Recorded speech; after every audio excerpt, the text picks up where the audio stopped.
Good evening, everyone. It is 5:30, so it's time for us to begin our special board meeting. Roll call, Ms. Coquit. Here. Here. Here. Here. Present.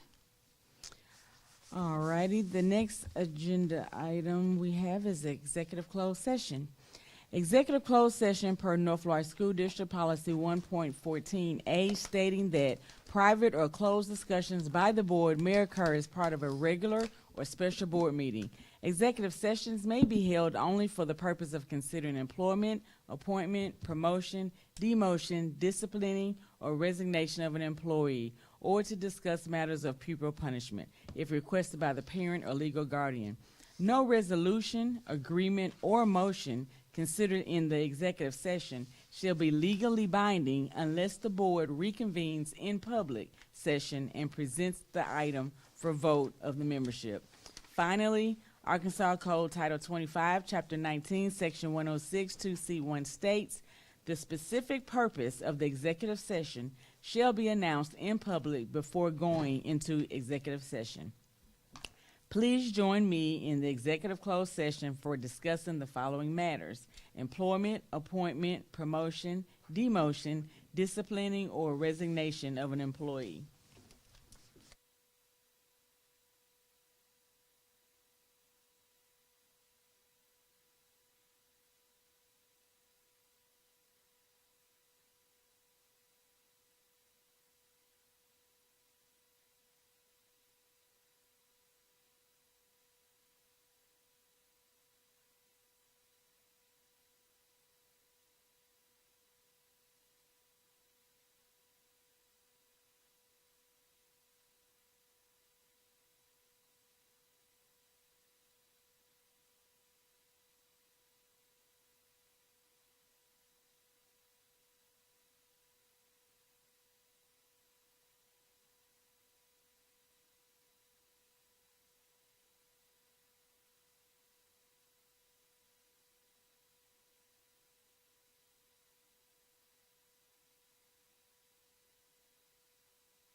Madam President, members of our Board of Education, we're in our, We got public comments. oh, I'm sorry.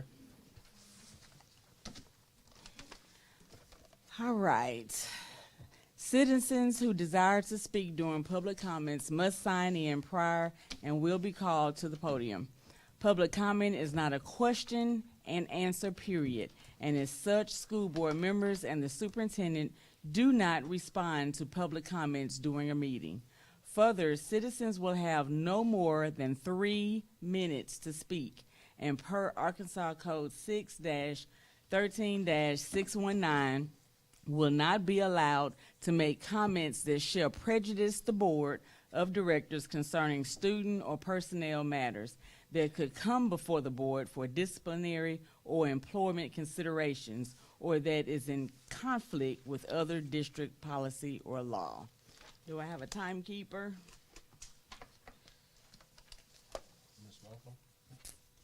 Thank you, ma'am. We have one, Ms. Deborah Rhodes.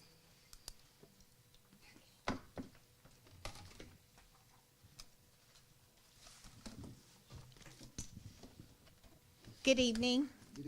To Superintendent Dr. Paluski, the North Little Rock School Board, administrators, staff, community leaders, citizens, and supporters of the North Little Rock School District. I'm Deborah F. Rowe, president of the North Little Rock NACP, but I also want to remind you that I'm a partner in this district, having served as a volunteer since 1985. From PTA president, homeroom parents, student study groups, DSEG monitor, book adoption committees, dance and game chaperones, supporters of the athletic program that I purchase 4 seats every year for our stadium. I've made class donation, book donation. I rallied for the penny tax that we had. And saying all of this, what I say and what I feel should count for something. It should matter. But in the words of the late President Jimmy Carter, we have become not a melting pot, but a beautiful mosaic. Different people, different beliefs, different yearnings, different hopes, and different dreams. But the key word is a we thing. The reorganizational plan that has been proposed is indeed not a perfect plan. But I appeal again to you to go back to the drawing board and rethink some areas that are considered fat of the district. Yes, out of 1,250 personnel in this district, 167 surveys that stated that the district is top heavy. What I ask is, where exactly is the top? Would it be a 3-year contract that was signed by the board for our superintendent? It is the chief of staff that began in January that's making over $140,000 in the district that was already in distress of at least $5.1 million. Could it be positions that have been created since the beginning of the school year? But these shortages in funds did not start in 2025. They've been a long time coming. But what seems so unfair is simply the process. Was there ever a conversation with the community partners and other stakeholders to go over the dilemma that this district is in? When do our voices really count? Is it only when we want to go to the polls to vote on a millage, or yes or no? What do we really owe our teachers? What do we really owe the support staff of our district? But last but not least, what do we owe our children, who hopefully will get this world-class education that they so desperately need in times like these, and they are so deserving? We owe them an opportunity to see administrators, teachers, and support staff that look just like them, all of them. The news that leaked out about termination from the district office that you said was incorrectly 7 women who were all of color, it was not misleading, but it's all we had at that time. So correction, qualified women of color on the district level, 8 blacks, 1 Hispanic, and 3 white women. I ask you to appeal your decision on a plan. It's been happening for years, but let's keep the qualified and those who are professionals here in the North Little Rock School District. Thank you for listening. Thank you.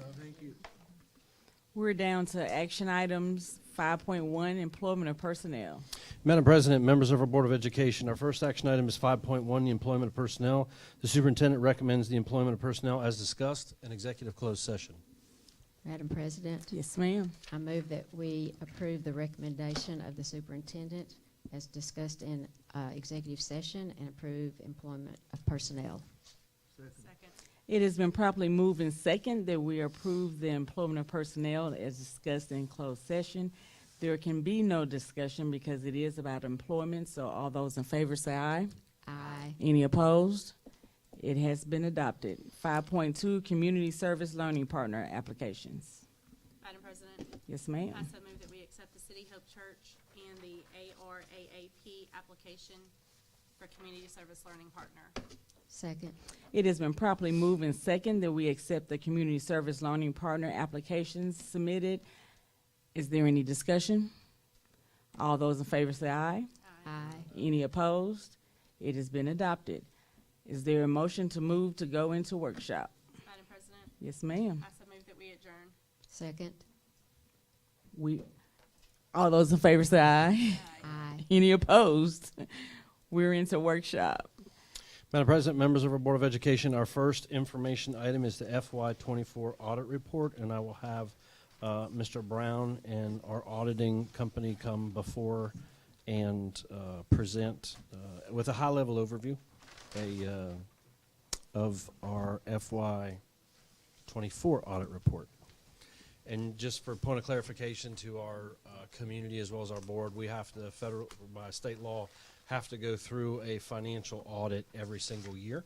And so this is just normal practice from November. I believe you'll explain all that, but in November is usually when it starts, where the staff is here on site for several weeks, combing through some stuff, and then the culminating report comes now, February, March. So, Mr. Brown, we'll turn it over to you and introduce our guest. Yes. Thank you, Dr. Paluski, members of the board. We have with us tonight Mark Glover. He's a partner with HCJ CPAs and Advisors. They are the firm that conducts our annual financial audit. He's here tonight to present to you the fiscal year 24 financial audit results. So I'll turn it over to Mr. Glover.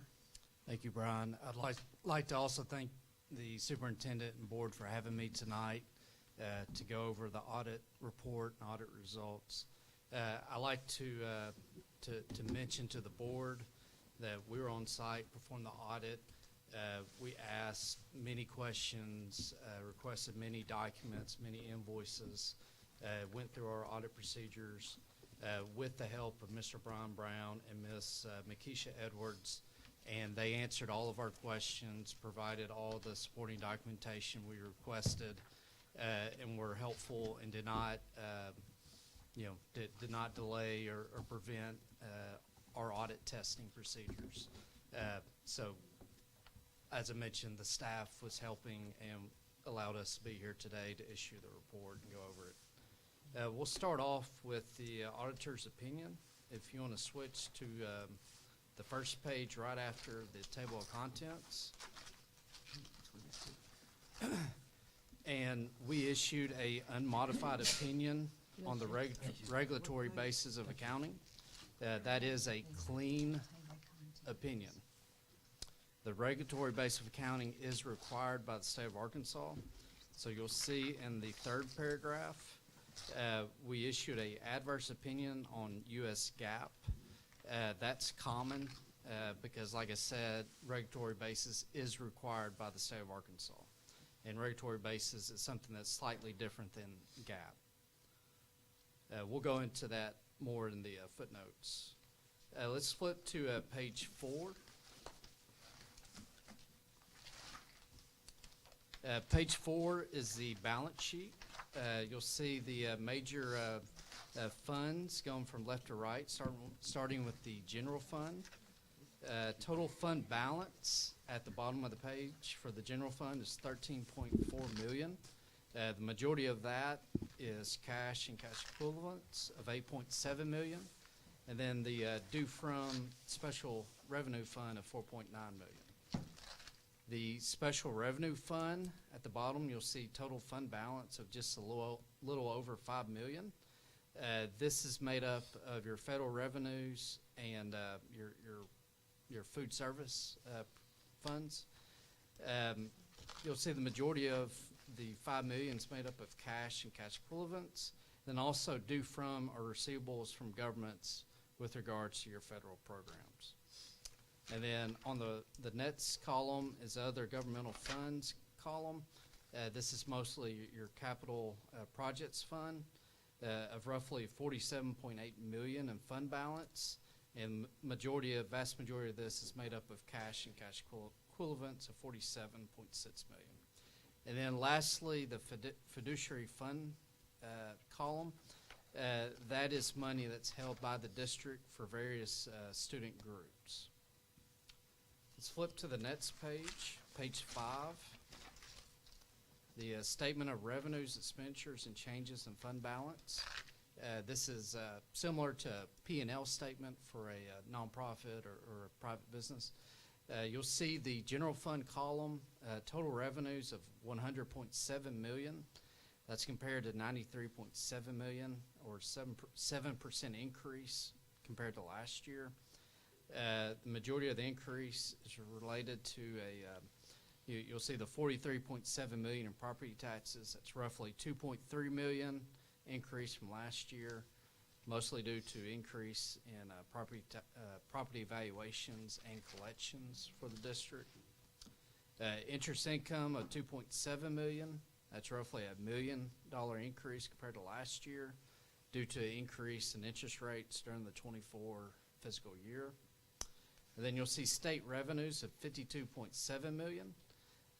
That's roughly a $3.8 million increase, but that's mostly related to the LEARNS Act, the minimum teaching salary, $50,000 requirement. So there's additional funds coming from the state to cover the increase in teacher salaries. The special revenue fund, you'll see total revenue of $29.2 million. That's compared to $25.9 million last year. The vast majority of this increase is due to ESSER, the ARP ESSER 3,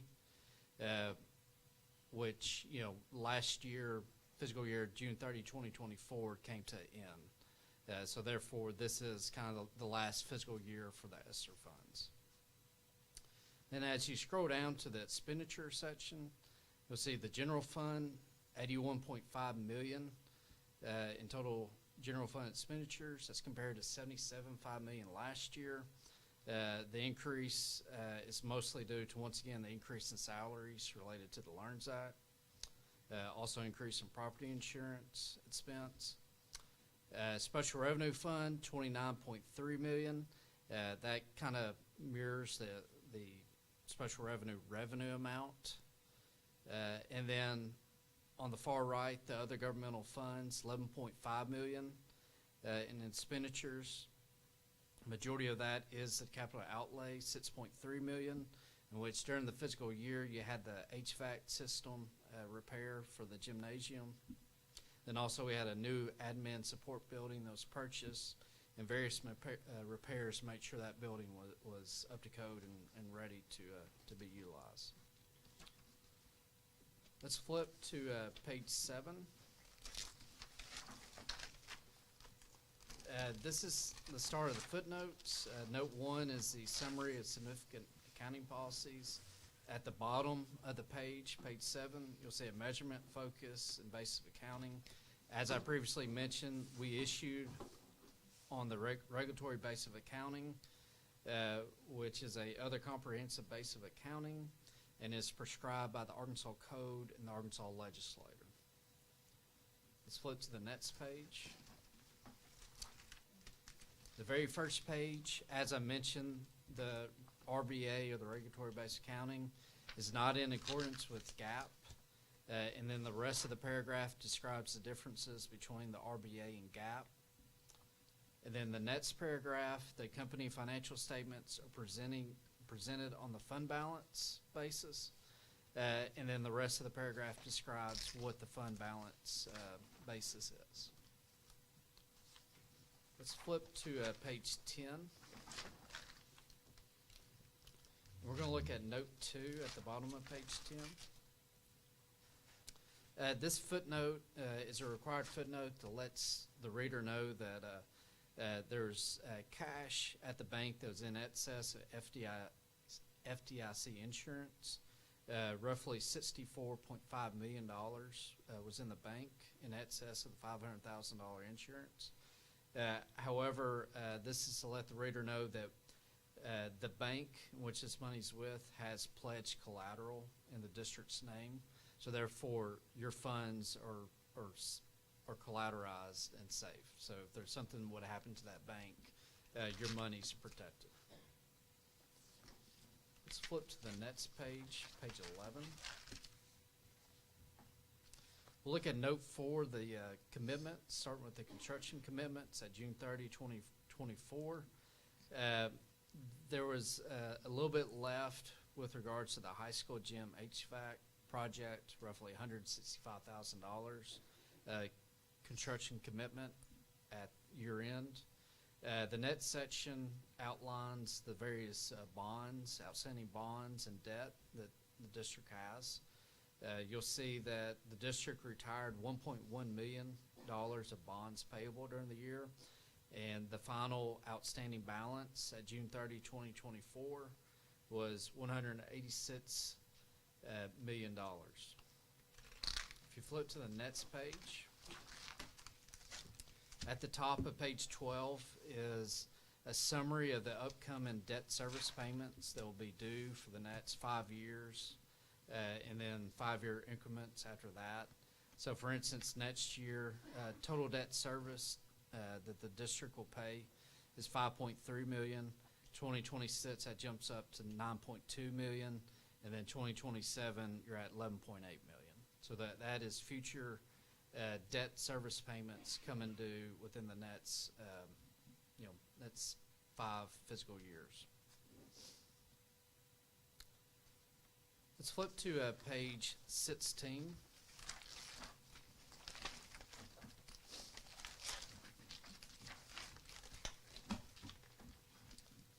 So page 16 is the independent auditor's report on internal control over financial reporting and compliance. This is what we call the Yellow Book report. All governmental entities have to issue this Yellow Book report.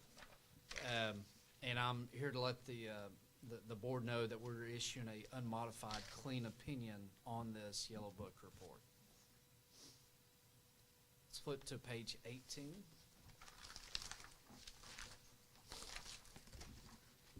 Page 18 is the independent auditor's report on compliance for each major program and on internal control over compliance. This is what we call the single audit, in which we test your federal expenditures. Any governmental or nonprofit that spends more than $750,000 during the year is required to have a single audit. So we performed our single audit, and you'll see here shortly, we had no findings, and we're issuing a clean, unmodified opinion. Let's flip to page 21.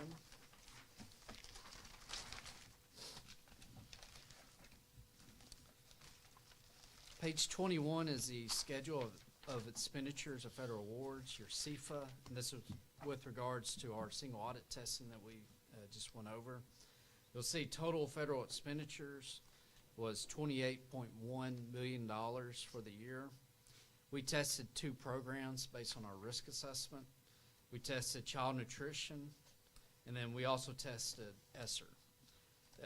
Those 2 federal programs was roughly $19.6 million, or 70% of total federal expenditures. Let's flip to page 24.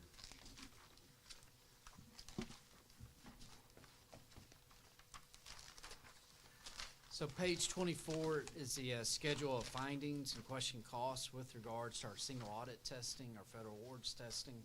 As you see here, we have no significant deficiencies, no material weaknesses, and we issued a unmodified opinion. Let's flip to the next page. And once again, this page just lets the reader know that we had no findings, whether it be financial statement or major federal award programs. So once again, we had 0 findings during the year. Let's flip to the next page, page 26. So the last part of our audit that we perform is compliance with Arkansas State statutes and laws. The next two pages, page 27 and 28, is a list of state statutes that we have to test to make sure the district's in compliance. And once again, on page 26, let you know that we did not have any findings with the state statutes, and we issued a clean, unmodified opinion on the state testing. So that's a quick rundown on our testing for the fiscal year ending June 30, 2024. Overall, we had a clean audit. We didn't have any findings or anything that was required to put in the audit report. I know that's a quick summary, but if there's any questions from the board, I'm happy to answer. Yes, ma'am. Mr. Taylor, do you have any questions? Oh, Mr. Brown, oh, you first, Mr. Taylor. Were there any best practices, or were there any recommendations, or anything you noted that we did well, or we should do going forward? Yes, so as part of our audit and also part of our Yellow Book audit, we do walkthroughs of various controls. Based on our walkthroughs of controls, we make recommendation to Brian and his staff on how to safeguard the financial assets of the district. We communicated any of those comments, but overall, there's a good system of controls put in place by the district. Ms. Williams? Mr. Brown, so that Mr. Taylor will know, we'll always get a letter from the legislators, and it may not be pertaining that we have done something wrong, That's correct. but it gives us the choice. That's correct. So the audit report from HCJ, CPAs and Associates and Advisors will be filed with the Arkansas Legislative Audit Division. And then every school district's audit report gets presented to the Legislative Audit Subcommittee, and they are reviewed. So every school district in the state, their audit reports are reviewed by the Legislative Audit Committee. As a board member, you will receive a letter in the mail that says your audit is being reviewed by, they'll assign us a date and a time. Since we have no findings, legislative audit generally advises us we don't have to be present for that. It would be different if there are audit findings, because the Legislative Audit Committee does question districts that have findings. They will dive into those audit findings and question about those. Since we have no findings, we'll simply get a letter saying, here's the date and time your audit will be presented to the legislative subcommittee. We're not required to attend that, but they just give us notice of the date and time that it's, so I'll get a letter as CFO, Dr. Paluski will get one as superintendent, you all will get one as board members, but that happens annually whenever our audit's presented to the legislative committee. So that's sort of, it goes from HCJ, they'll file it, it gets submitted to legislative audit, gets routed to the legislative subcommittee, they review them, and we just get a letter in the mail saying that the process is coming to an end. So you can watch for that letter. Ms. A couple of years ago, when I was a new board member and I went to the new board member training with ASBA, one thing I came away from there knowing is that on the audit, you wanted to have no findings. Those two words, no findings. So I went to page 24, 25, 26, and we had no findings. So I'm a happy board member with that. Thank you. Ms. Wancom? I'm all set, thank you. Ms. West? I like no findings, means we're doing good on that area. My book kind of fell apart on me, but I like no findings. Thank you. Thank you very much. Thank you.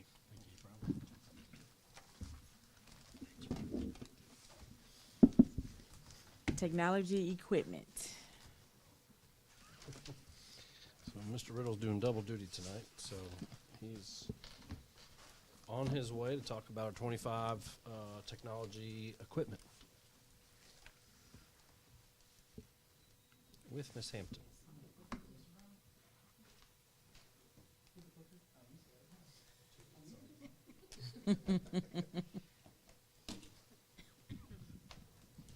Good evening, my president, board members, Dr. P. Good to see y'all again. Sure. Ms. So my Hampton? name is Randy Riddle. I'm Director of IT from North Florida School District, and I'm here to present our 2025 technology equipment purchase plan for this next year. And this is Ms. Maggie Hampton, my admin assistant, who's involved to me throughout this process. So basically, this presentation is to provide the board members and the community at large and our faculty and staff what we're looking forward to getting with technology next year regarding purchases. So this is part one of our 5-year IT refresh plan that I presented last fall to you guys. This has helped with more sustainable capital outlay to where it's spread across the 5 years versus all at once that has been done historically in the past. First up this year, we're going to replace Chromebooks and teacher laptops at the high school and COE. Since they'll begin this year, they won't get refreshing until the 2030-2031 school year. So they'll have a minimum of 5 years with that. It is what I would consider a bumper crop this year because that is our largest campus. So the number will go down, hopefully, in the next couple of years. This will maintain the one-to-one at the high school and COE. Equipment to be purchased, we are moving brands slightly this year from Dell to Acer. So the Acers have double the RAM, double the storage for us, and they have a better warranty overall. They are coming, I believe, end of March to come train our staff so we can do the repairs in-house under warranty, be able to ship them off anymore. And with the keyboards, that's a big concern with elementary. As long as the device is under warranty, it's unlimited keyboard replacements. So we have to continue buying those. For a teacher laptop, it is better specs than we have now, nicer screen. It does have a 10 key. I just want to put that out there before I get pitchforks. Includes a 3-year warranty. How many years? 3-year warranty. Okay, good. Yeah. Just check. 3-year warranty on it does not include the teachers break the screen. We put an RFP in early February. Our Technologies won the RFP for that. For faculty and staff, we will be moving to one device per staff member over time. We will replace the Dell laptop with a new one. We'll have them transfer the files at that time. Desktops will continue to be supported. We're not taking them away. People have already asked. They will keep them until they're no longer repairable. We don't have parts available for them. But they won't be replaced once they die. This will be 20% every year for our 1,250 staff and our 7,800 kids. We eventually will have docks for the teachers as well with the laptops. We're still testing those to make sure that they do work. We're going to put some in the high school next week with the current laptops, make sure they work. For the Chromebooks, these are the prices and quantities along with the funding and the amount for it. And then for teacher laptops, that is the price for those and the funding for it as well. Any questions for me? Ms. West, you have any questions? Come back to me. Ms. Warren? I look forward to it. It looks like Acer. I've seen the shift across the state to those over Chrome, so I'm excited for that. Thank you. Ms. McLean? My computer's going out at home. And I'm looking at this. I see that the teachers are getting 16 gigabytes of RAM. So I'm thinking that I need to get 16 gigabytes of RAM. One of the reasons for that is because we use Chrome primarily, and it is a bit of a memory hog, and this will help them go a lot faster with that, along with the student Chromebooks as well. Mr. Randall, Mhm. how many Chromebooks did we lose so far this year? So far this year, I would have to go look at our ticket count for that. I know historically last year it was not as high as I was expecting, but I can get those numbers for you and put them in my board report for you.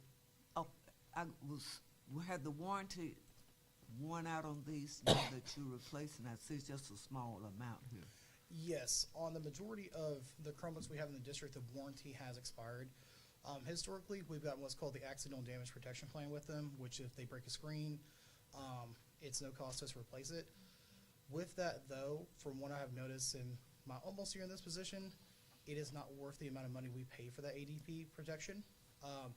It is roughly about, I think it's about 40% the cost of a Chromebook for that. And so I look at it as, instead of paying for that accidental damage protection, we could just buy 40% more Chromebooks if we need it. Because at the ratio we go through them, we're not losing 500 a year at the high school. We're losing maybe 50, 75 of them right now. I'm not going to say it worse. I'll get with Mr. Edwards High School so I can get those numbers to you, though. And with that, did you come up negotiating with parents of if a Chromebook or laptop? That will be part of the technology handbook. I think I will probably bring it to you guys in April for review and then approval, and that will include that in there as well. Fee schedule for that. There's two options for that.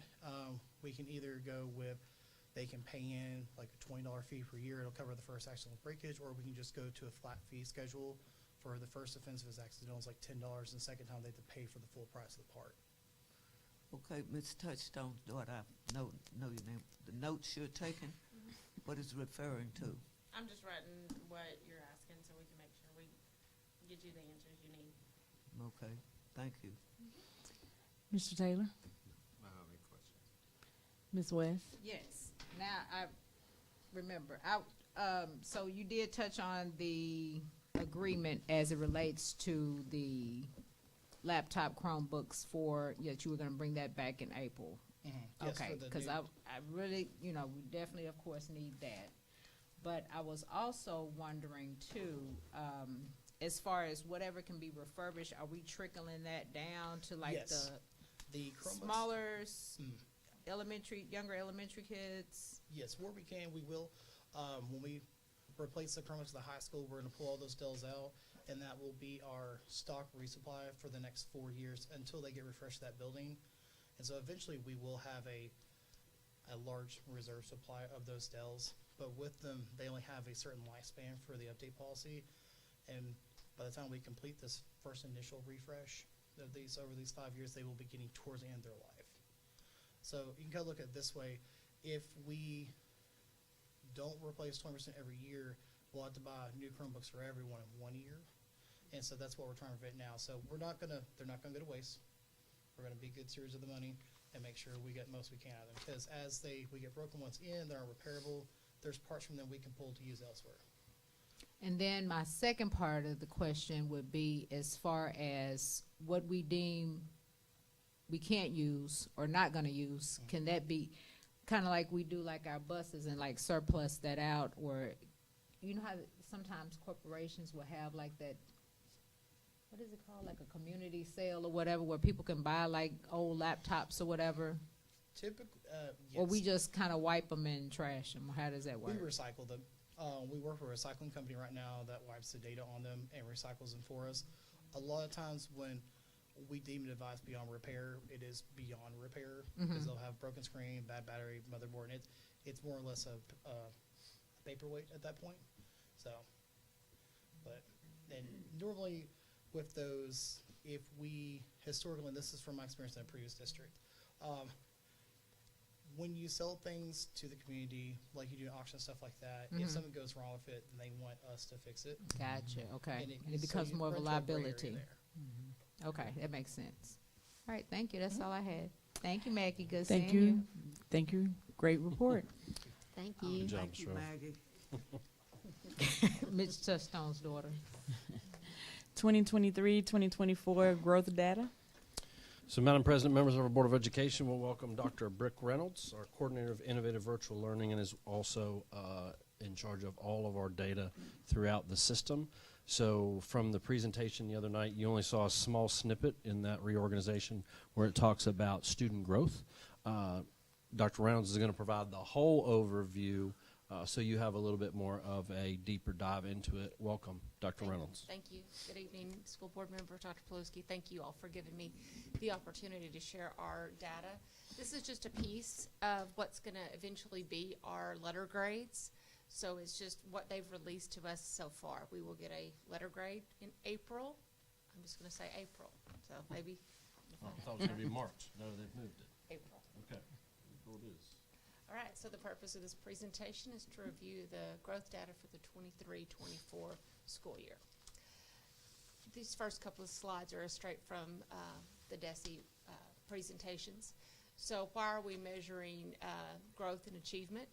and it just demonstrates that all students can learn regardless of where they are in the achievement. They are still learning and growing.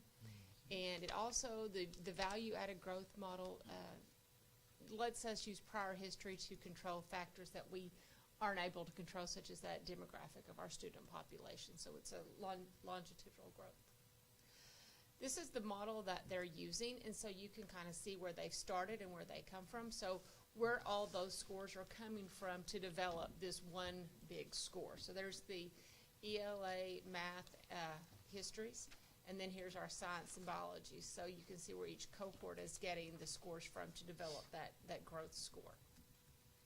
And you may say, well, they took the Aspire, now they're taking Atlas, and they took NWEA. But what they've done here is they develop a longitudinal growth model, and it takes into accommodate all those different tests and develop a Z-score.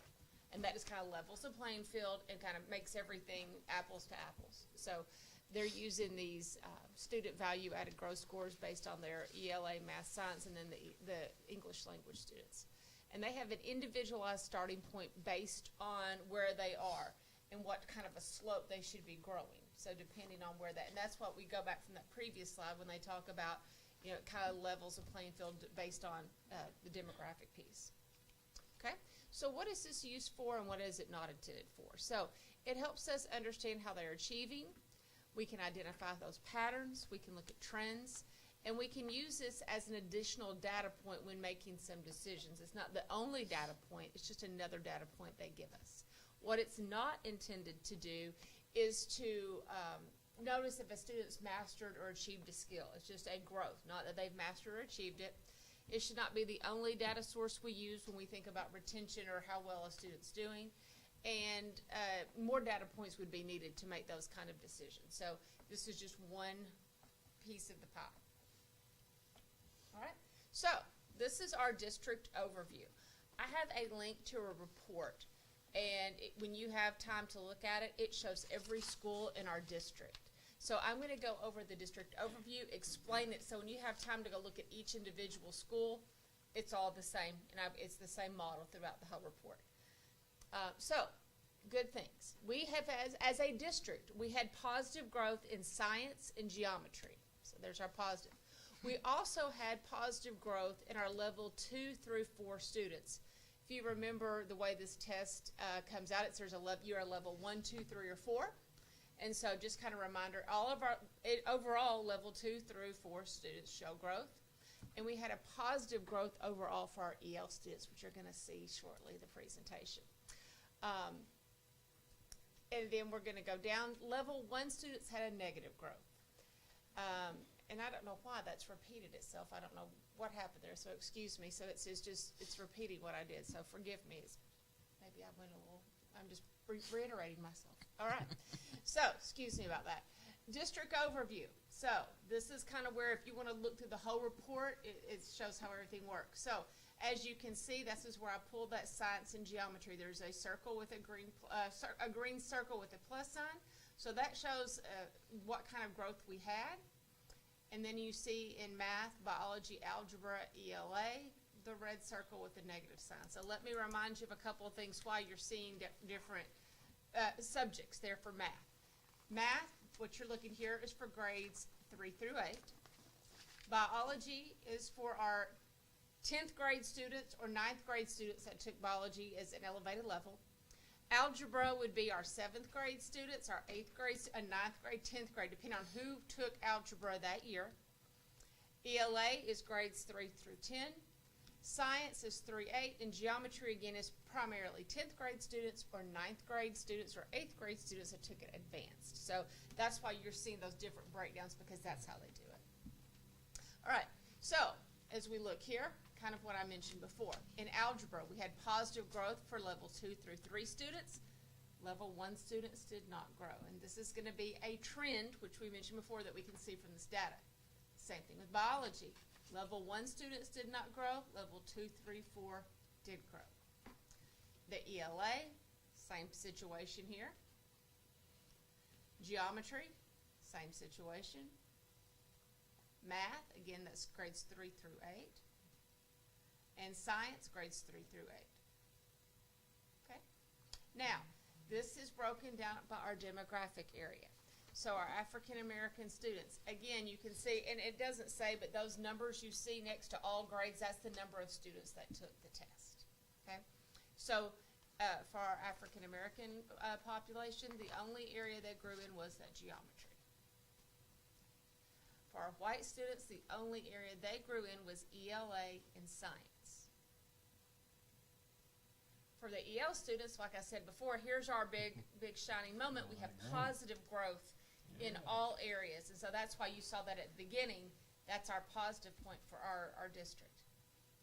Our SPED students, again, this is where I say level 1 students did not grow. Excuse me.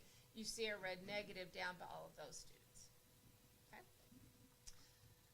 Let's talk about what we're moving into because it's changed. The SS score has changed. So, you start out here, and it moves into where we had that fall, 2024. So it's changing. And here's that what I said, the spring 2025. It says by April 15th. So Dr. P, we may get it in March. They said April 15th, but I'm counting on April 15th. So we'll get our letter grades, and that's going to be kind of it seems like it's far past because we took that test and we've already moved on, but we're going to get those letter grades. And then again, it's going to come right back at us. What we're testing in the spring is going to hit us in the fall of 2025. So we're going to get a letter grade spring and a letter grade fall. So they're going to come quickly because they've had to take time to balance all those things out. Okay? So here's what it looks like. Now this is for elementary and middle school. It's changed to it's a 33, 33, 33. So you notice on the left in that blue column, that's what we use to calculate our scores. It says for future, starting with that 2023, 24, and beyond, which is that growth score I just talked about, everything is worth a third. Everything they have in there is worth a third. So that's how they're going to calculate. The difference really is about the growth piece, and if you look at the bottom, it's how well did we grow our bottom 1/4 performers from the previous year. That's a third of our score. So that's big. I saw your eyes, Mr. McLean, it's big. And keep this in mind, and I had to turn my brain around with this as well. Bottom 4, so that's the bottom 25. So we think, oh, that's the level 1 students, because there's 4 levels, that's 25. Maybe not. Maybe if you're a lower performing school, it may just be a portion of your level 1 students. Or if you're a higher performing school, 25% may be level 1 and level 2, kind of depending on the makeup of your school and their scores. So I had to wrap my head around that piece. Let's move on to high school. They've got a different piece. So they're saying it's still the same 33, 33, 33, but they've got achievement growth, and then they talk about students that graduate on time and earning distinctions that prepare them for life. So they're 33 because theirs is just slightly different than what the middle school is. So that's how they're going to calculate our letter grades. All right? So that's really high-level overview. I encourage you to look through that full report if you want to see details on each school. If you have a question about any of those schools and how they're performing, I'm happy to explain that further as well. And open to any questions about our We'll start on this end. Mr. Taylor, you have any questions? No Ms. questions. Williams? Yes. Thank you. I was looking for the segment about special ed Yes, ma'am. because the parents had questions. Yes, ma'am. And this is saying, what's confusing me is that special education, I'm concerned about how we will give special education people time with all the duties assigned. That's gonna be a problem. And then dyslexia, this is a big deal with parents.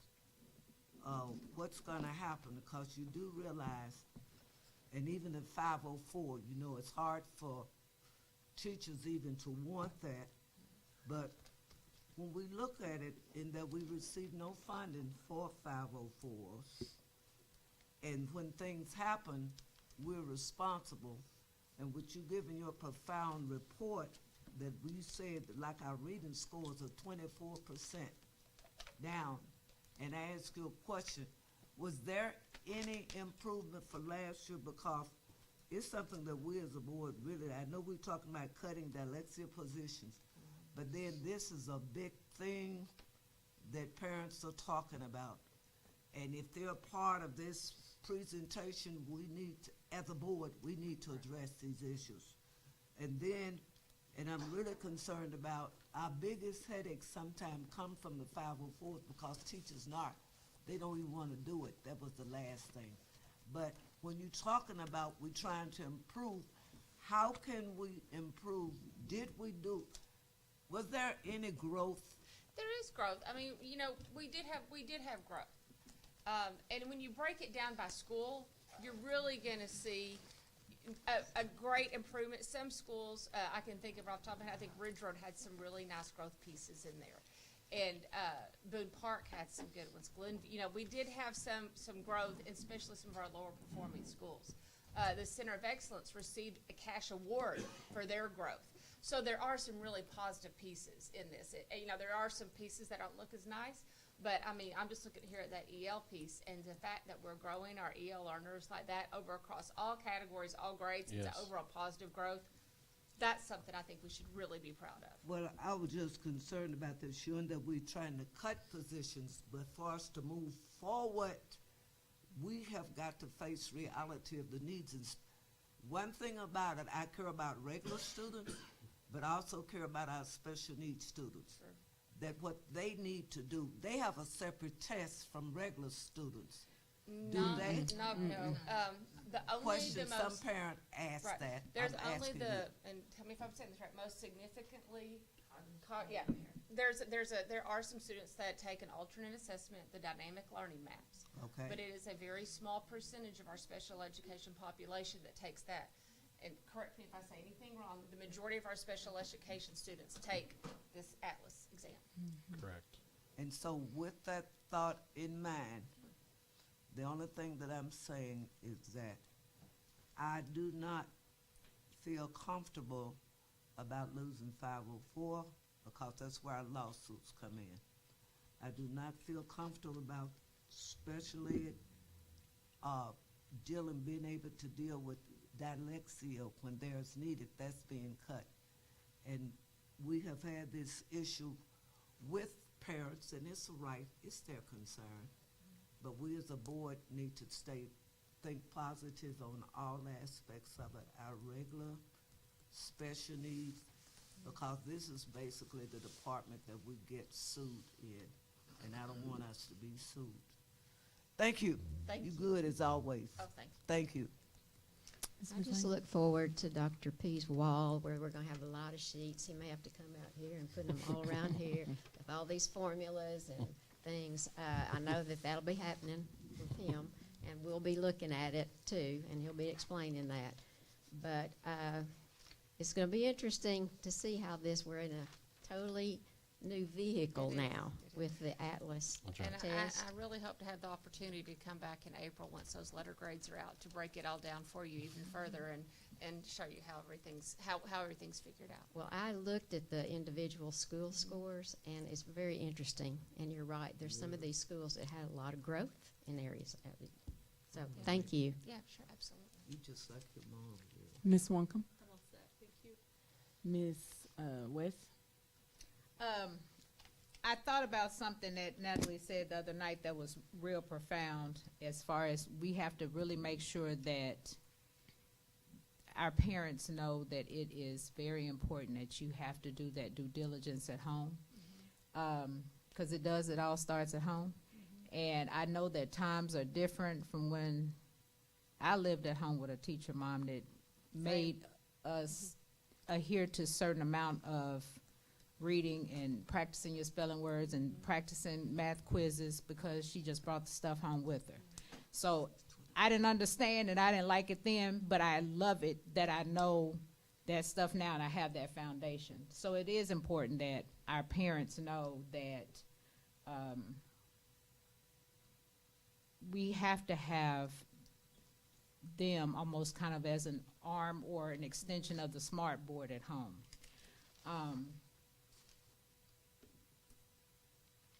I'm a little disappointed though with some of our level 1 learners. And I don't know what's like the missing piece there. And I've been very concerned that in all of this, in the week of testing, we've had a lot of drama going on. And the negative growth for the SPED students kind of concerns me too. So, that's all I have. But we, as families and parents, we got to do better, and we got to be able to recognize more what our children need. Absolutely.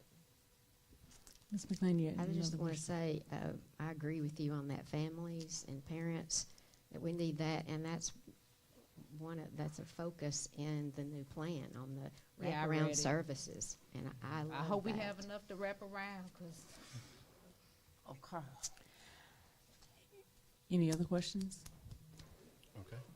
Great report. Good job, Dr. thank you, Reynolds. Dr. Reynolds. Don't like the scores, Come on, but Brooks. good report. Thank Speaking you. of scores, North Little Rock girls and boys basketball games are tonight up at Springdale. They're playing in the second round against Springdale Harbor, and the girls start in 3 minutes. Oh, And Brooks' mother will be at the Lehman Library with her artwork tomorrow night at 5 Nice. o'clock. Our former employee of the district. thank you, Dr. Reynolds. Well, if there's nothing else, that ends our workshop. Have a good evening.